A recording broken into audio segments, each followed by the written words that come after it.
globalement qui s'appelle le Job Demand Resource Model, qui a été proposé par Baker et Demirrouti, qui a été complété ensuite aussi par un autre modèle que je ne présenterai pas, mais par De Jong, qui colle un petit peu plus à la conception du burn-out de Chirom, etc. Le modèle que vous avez ici, globalement, ça vous dit que quand vous êtes dans un environnement de travail où les demandes professionnelles auxquelles vous devez faire face, surcharge de travail, tâches cognitives complexes, tâches émotionnelles complètement difficiles, manque de reconnaissance, conflits, inéquité, lorsqu'elles sont plus fortes que les ressources professionnelles que vous avez à disposition dans cet environnement, soutien des collègues, de la hiérarchie, les feedbacks, l'autonomie, possibilité des tâches de les varier, de se développer, alors on va être dans un état de stress professionnel.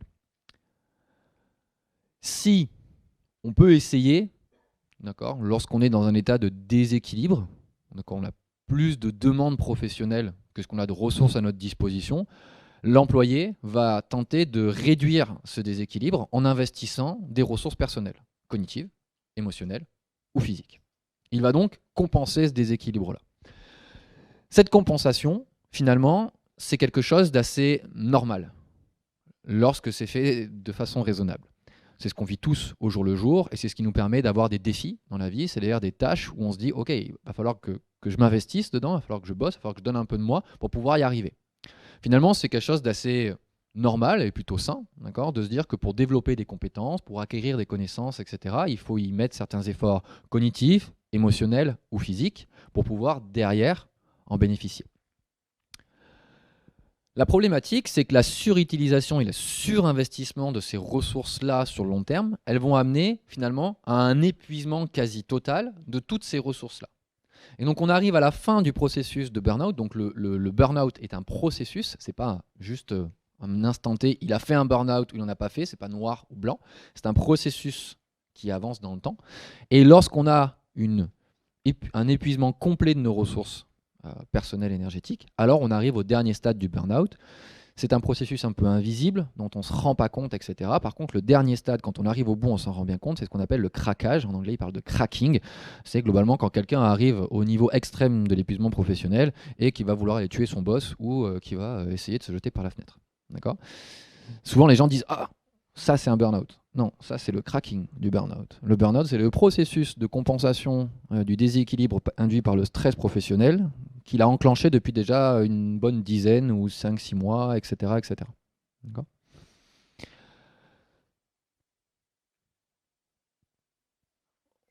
On parle d'épuisement, on parle de problématiques de stress professionnel. Globalement, quand un individu ou un organisme est soumis à un stress, derrière s'ensuit une période de récupération. Et ça, c'est un champ de la littérature, la récupération psychologique liée au travail, qui a beaucoup été investigué par Madame Solentag, donc c'est la personne qui est en bas à droite, et notamment avec Madame Gertz, et qui se sont intéressés notamment à ce processus de récupération professionnelle, en disant, une personne est dans un environnement de travail qui est très stressant, d'accord, beaucoup plus de demandes que de ressources. Elle va donc devoir investir des ressources personnelles, physiques, émotionnelles, cognitives, et il va donc lui falloir à un moment donné du temps pour récupérer ces ressources-là. Ces ressources-là ont tendance à se régénérer naturellement si on leur laisse suffisamment de temps. On a quelques moyens de booster un petit peu la récupération, c'est pour ça que je vous parlerai d'activité physique tout à l'heure. Mais pour l'instant, ce qui nous intéresse, c'est vraiment ça. Donc la récupération, c'est un processus de décompression psychophysiologique qui est à l'opposé de l'activation des systèmes psychophysiologiques pendant une détente énergétique, notamment ce qui arrive dans des conditions stressantes. Pour être un peu plus concret sur cette notion de récupération-là, on peut avoir dans notre milieu professionnel une récupération complète. Je prends l'exemple de ma journée. J'ai démarré ce matin avec un certain niveau de ressources cognitives, affectives et physiques. Je m'engage dans des tâches professionnelles, une conférence, une deuxième ce soir, etc. Et je vais avoir une fatigue à la fin de la journée.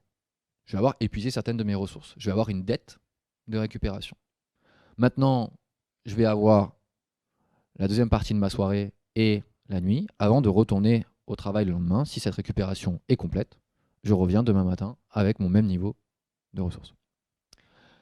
Ce qui est plus problématique et ce qui amène sur le long terme au burn-out, c'est si cette récupération-là est incomplète. Même cas de figure, sauf que ce soir, je vais retravailler après ma conférence. Je vais travailler tard, je ne vais pas très bien dormir. Donc je vais revenir le lendemain avec déjà un état de fatigue Et puis je vais re-être face à des charges de travail, je vais de nouveau m'épuiser, etc., etc. Et au bout d'un moment, je vais mettre le clignotant sur la droite et je serai dans un niveau élevé de burn-out. D'accord ?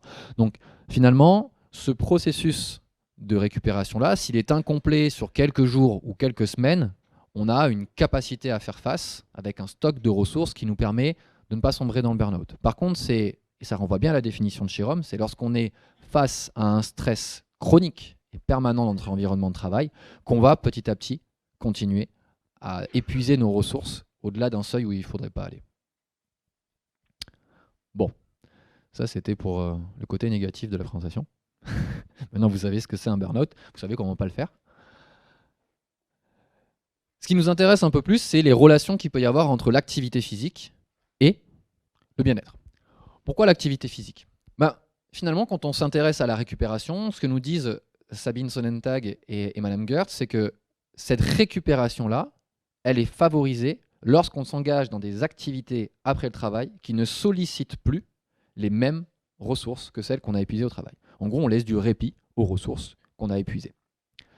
Et c'est vrai que lorsqu'on considère l'activité professionnelle et que l'on considère une potentielle activité physique, on se dit tiens, c'est vrai qu'on ne fait pas exactement la même chose et on laisse un petit peu certaines ressources tranquilles.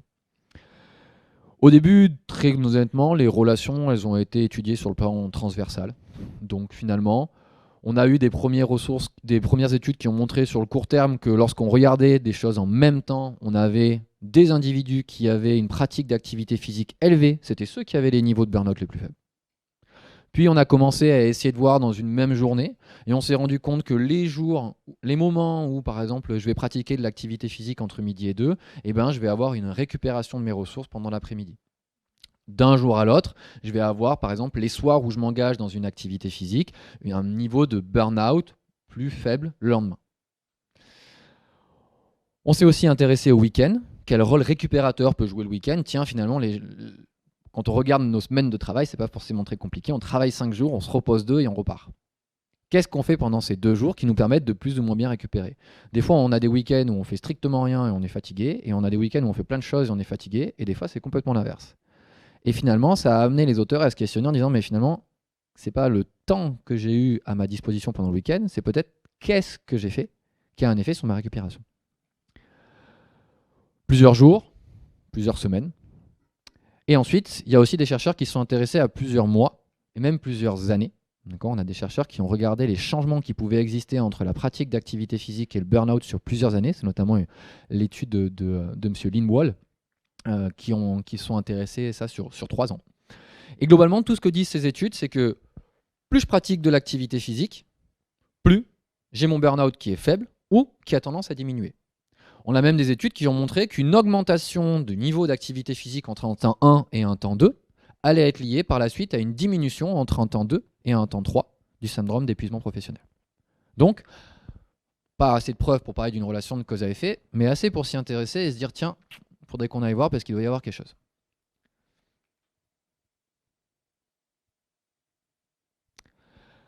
Et quand on commence à essayer de voir un peu plus précisément comment est-ce que ça fonctionne, ce qui est très intéressant, c'est de faire des interventions. C'est-à-dire proposer des programmes d'activité physique aux gens, les prendre en charge pendant une certaine durée, pour pouvoir voir, nous, lorsqu'on induit une augmentation de l'activité physique, qu'est-ce qui se passe si on observe les syndromes d'épuisement professionnel. Nazinski et ses collaborateurs ont fait une revue systématique en 2007.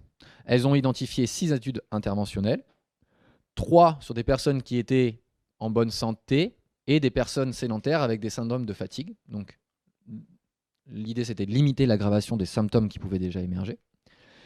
Les programmes qui ont été mis en place, globalement, on peut garder en tête que c'est des programmes qui durent en moyenne 12 semaines, avec des séances de 1 heure d'activité physique. Et l'activité physique qu'on propose de pratiquer, c'est souvent de l'exercice aérobie, auquel parfois on couple des activités de souplesse, d'anaérobie, etc.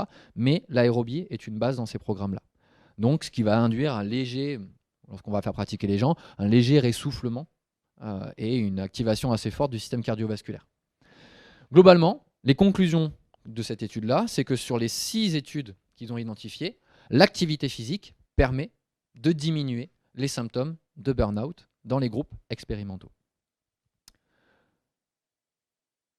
Pour aller un peu plus loin, parce que là on est chez des personnes qui étaient à risque de développer un burn-out ou qui avaient déjà commencé à développer un burn-out.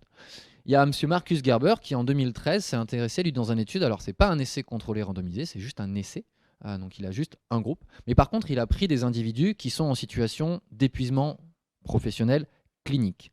En gros, on les laisse comme ça encore dans la nature 2-3 semaines et ça pète. Ils jettent par la fenêtre ou ils essaient de tuer leur patron. Okay. Donc on était sur des employés ayant des niveaux cliniques, mais toujours en activité professionnelle. Donc c'est-à-dire toujours dans un environnement de travail générateur d'un haut niveau de stress professionnel. Ils n'étaient pas arrêtés. C'était en Suisse, pour préciser. Et donc du coup, il leur a proposé des séances d'activité physique aérobie, 3 fois par semaine, et avec une intensité physique très très bien calculée, individualisée en fonction de chaque personne. Et il a proposé de faire ça sur 12 semaines dans une salle de sport privée qui était à proximité du travail. Donc ils avaient divers appareils qui leur permettaient de pratiquer de l'activité physique aérobie. Les principales conclusions sont que l'augmentation de l'exercice physique réduit les symptômes d'épuisement professionnel. Il a une taille d'effet de l'activité physique sur la réduction de l'épuisement professionnel qui est un D de Cohen de moins 1,84. Donc on a une énorme taille d'effet, quelque chose de très très prometteur et très intéressant. On n'est pas sur un golden standard comme un essai contrôlé randomisé, mais déjà ça laisse à dire tiens, ça peut être pas mal intéressant. Ensuite, quand on a dit ça, on se dit ok, on est encore tombé sur un de ces effets magiques de l'activité physique. Et si vous regardez un petit peu les réseaux sociaux, les médias, etc., depuis quelque temps, on parle de plus en plus de sport pour le bien-être au travail. Mais par contre, c'est l'effet magique qui est avancé. Faites du sport, vous irez mieux. Faites faire du sport à vos employés, vous verrez, ils auront moins de symptômes de burn-out. Il y aura moins de burn-out dans votre entreprise. Cet effet magique, il est un petit peu dérangeant. Enfin, pour un scientifique, après pour les autres peut-être pas, mais pour moi, il était un peu dérangeant. Et ce qui m'a beaucoup intéressé, c'est d'essayer d'aller comprendre finalement qu'est-ce qui fait que l'activité physique, elle a un effet bénéfique sur la réduction de l'épuisement professionnel. Et il y a quelque chose qui a été énormément étudié, donc il y a des mécanismes physiologiques, neurophysiologiques, que j'ai abordés, mais que je ne maîtrise pas assez, donc je ne m'y risquerai pas aujourd'hui. Ils existent. Mais par contre, sur le côté psychologique, Madame Solentag a poursuivi ses recherches à partir de 2007. Quand elle s'est intéressée à la récupération, elle s'est rendue compte que certains types d'activités, de loisirs, favorisaient davantage la récupération. Activité physique, activité sociale, activité qu'on pourrait appeler créative, expressive, activité passive comme la lecture, écouter de la musique, regarder la télé, etc. Et avec certaines qui étaient plus ou moins fortes en termes de récupération, mais avec quand même des inconsistances assez fortes dans les études, et des fois des effets positifs, des fois des effets qui n'existaient pas trop, voire même des fois des effets négatifs. Donc elle s'est dit finalement c'est peut-être pas tant ce que font les gens pendant leur temps de loisir, qui pourrait expliquer pourquoi ils récupèrent ou pas, mais peut-être plus comment ils vivent ce qu'ils font. Donc sortir de la notion de quantité, sortir de la notion de la nature de l'activité qu'on pratique, et plus à s'intéresser à cette notion entre guillemets de qualité, si on peut l'appeler comme ça, au sens qu'est-ce qui se passe dans le cerveau. Notamment, plutôt pas le cerveau, parce que sinon je vais avoir des questions, dans notre esprit. Elle a sorti en 2007 un article où elle s'est intéressée à ce qu'elle a appelé les expériences de récupération. La notion d'expérience. C'est des processus psychologiques qui peuvent être à l'origine du processus de récupération. Et depuis 2007, la majorité de ses travaux portent là-dessus. Elle s'est intéressée à divers contextes, professionnels, non professionnels, etc. Et elle a vraiment essayé de mettre au cœur de ses recherches ces mécanismes-là pour comprendre comment est-ce qu'ils pouvaient favoriser la récupération. Et il y a M. Newman en 2014 qui, dans les travaux de sa thèse, a enrichi un petit peu ce modèle-là et l'a complété par d'autres processus psychologiques qui existaient dans la littérature, mais dont Mme Solentag ne s'était pas saisie.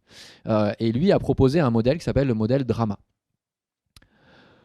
Ce modèle DRAMA, finalement, son acronyme permet de renvoyer à la notion de détachement, relaxation, autonomie, mastery, meaning et affiliation. Donc détachement, relaxation, autonomie, maîtrise, signification et affiliation en français.